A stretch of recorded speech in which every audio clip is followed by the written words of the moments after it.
తను phone room లోనే ఉందమ్మా. ఫోన్ రూమ్ లో పెట్టి ఎక్కడికి వెళ్ళిందమ్మా? తెలియదు స్నేహ, తను నాకు చెప్పకుండా ఎక్కడికి వెళ్ళదు. నాకెందుకో అనుమానంగా ఉందమ్మా. యమజ అలా కావేరితో మాట్లాడారు. ఆ యమజ దొంగేడి పేడ్చుంటుంది. అక్కకు అన్యాయం జరగకూడదని కావేరి ఏదైనా అఘాయిత్యం చేసుకొని ఉంటుందా? నేనందుకే ఆ యమజని నమ్మొద్దని అదొక గుంట నక్కని చెప్తూనే ఉన్నాను. మీరు ఎవరు నా మాట వినలేదు. నిజం స్నేహ, కావేరి అలాంటి పని చేయదు. ఉండు, నేనెళ్ళి ఎదుగుతాను. ఈ చుట్టుపక్కల ఎక్కడూ ఉండుంటుంది. ఖచ్చితంగా ఏదో జరిగి ఉంటుంది. వెంటనే శివగారికి ఫోన్ చేసి ఈ విషయం చెప్పాలి.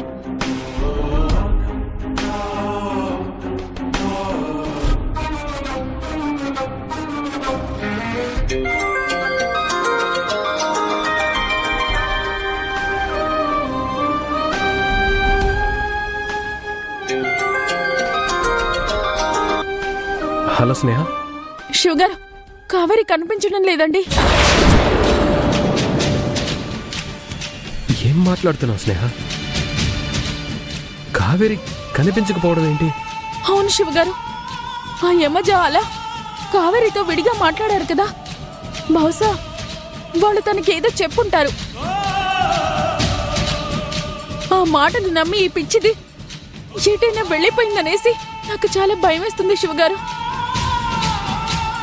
అక్క జీవితం బాగుపడాలని కావేరి ఎక్కడికైనా వెళ్ళిపోయిందో లేకపోతే ఏమైనా చేసుకుందో తెలియడం లేదండి.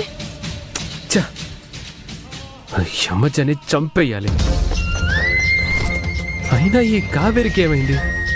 కొంచెమైనా ఆలోచించకుండా ఆవిడ గారు నేనే నీ అక్కనే అంటే నమ్మేసింది.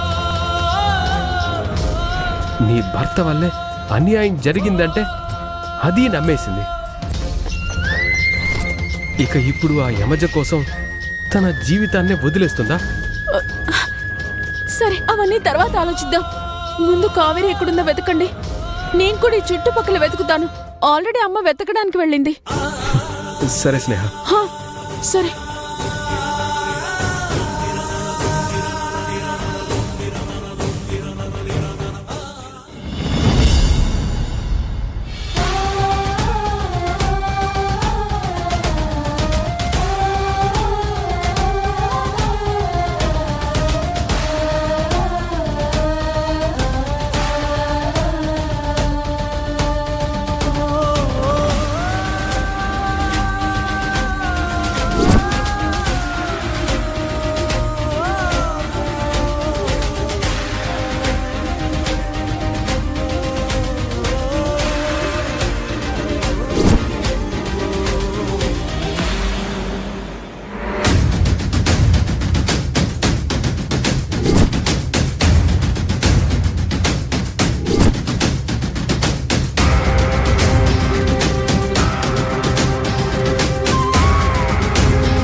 అర్జున్ బాబు, మీరు తప్పు చేసి అది తప్పు కాదు అంటే భరించే స్థాయిలో నేను లేను. తప్పు చేసిన వ్యక్తితో నేను సంసారం చేయలేను. అర్జున్ బాబుతో జీవితం ఏ రోజు సాఫీగా నడవలేదు. కష్టాలు బాధలే తప్ప సుఖపడ్డదే లేదు. బామ్మ, ఇటువైపు ఒక అమ్మాయి వచ్చింది. మీరేమైనా చూసారా? చూడలేదు. చూడలేదా?